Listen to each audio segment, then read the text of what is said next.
back sa House at your service. Ngayon naman, pag-uusapan natin ang layunin at saklaw ng napapanahong panukalang batas na ito. Ngayong 20th Congress, inihain ang House Bill 3532 o Compassionate Leave Act. Panoorin po natin ito.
Sinabi ko i-deliver mo agad. Wala naman ako sinasabing ganun. Pero, kilala. Ay, wait lang. I'll call you back. Ha? Oh, anong ginagawa mo dito? Oras sa trabaho Sir, baka pwede po mag-early out. Tumawag po kasi sa bahay eh. Si Papa wala na raw po. Tapos na ba trabaho mo? Sir, baka pwede rin po pala ako mag-request sir ng 5 days na leave. Kasi wala po mag-aasikaso sa bahay. Maliliit pa po yung mga kapatid ko. 5 days? Sigurado ka? Sana nag-resign ka na lang.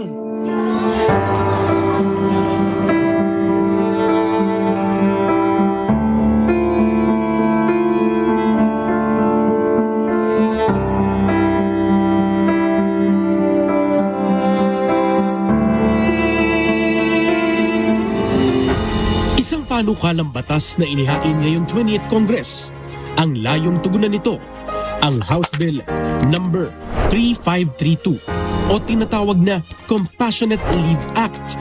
Layunin nitong bigyan ng karagdagang 5 araw na leave na may buong bayad ang mga manggagawa sa pribado at pampublikong sektor sa oras ng matinding pangangailangan tulad ng pagkamatay ng mahal sa buhay, may emergency o iba pang kritikal na sitwasyon sa pamilya.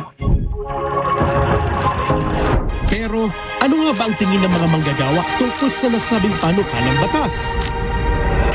Kailangan talaga. I think karapatan naman siguro ng tao na kahit na paano magkaroon ng ganong problema. Para naman sa iba, hindi lang ito tungkol sa trabaho, kundi sa oras para sa pamilya. Para po sa akin, sangayon po ako sa 5 days na kasi para rin po sa amin, magkaroon kami ng family bonding ng pamilya. At kung merong mga emergency na nakakarating po tayo, karapatan po ng bawat Pilipino na mag-leave. Kasi para ng pahinga din po, makapagpahinga din po tayo. May iilan rin naniniwalang malaking tulong ito, lalo na sa panahon ng kalamidad. Oo, dapat lang kasi kailangan natin lalo na sa panahon ngayon, maraming mga kalamidad, maraming mga disgrasyang nagaganap. So kailangan natin yung mga emergency leave na ganyan. At nang tanungin kung sapat ba ang 5 araw na leave, Sapat na siguro yung 5 days sa karagdagan. 5 days is okay naman. Pero dapat talaga may may sick leave, maternity leave, lahat ng vacation leave. iba-iba man ang pananaw, iisa ang mensahe ng mga manggagawa. Sana may patupad sana.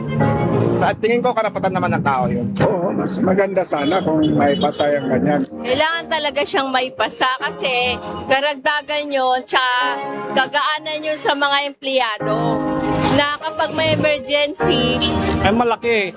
Malaki ang may tutulong niya kaya dapat talaga maipasa.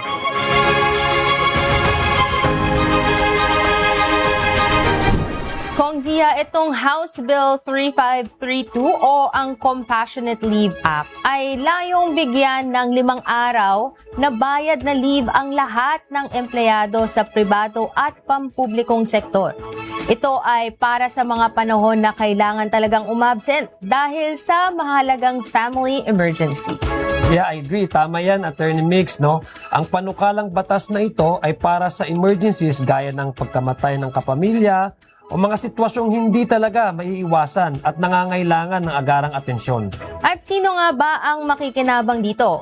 Siyempre, yan ang lahat ng empleyadong may hindi bababa sa 6 na buwang serbisyo, mapagobyerno o pribadong sektor. Bukod pa dito, regular na sick leave nila.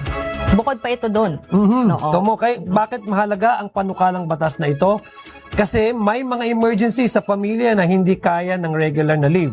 At ang pagbibigay ng compassionate leave ay hindi lang benepisyo. Isa itong pagkilala na mahalaga ang well-being ng empleyado at ang pamumuhay ng kanilang pamilya. Kaya nga, diba, sa pamamagitan ng House Bill na ito, mas mapapalakas ang suporta sa mga manggagawa. At syempre, mabibigyan sila ng sapat na panahon para sa kanilang pamilya sa oras ng pagsubok. Kaya tandaan, mahalagang alamin ang bawat panukala at batas para sa ating mga karapatan. Dahil lang marunong, angat sa lahat. Huwag po kayong bibitiw. Magbabalik ang House at your service.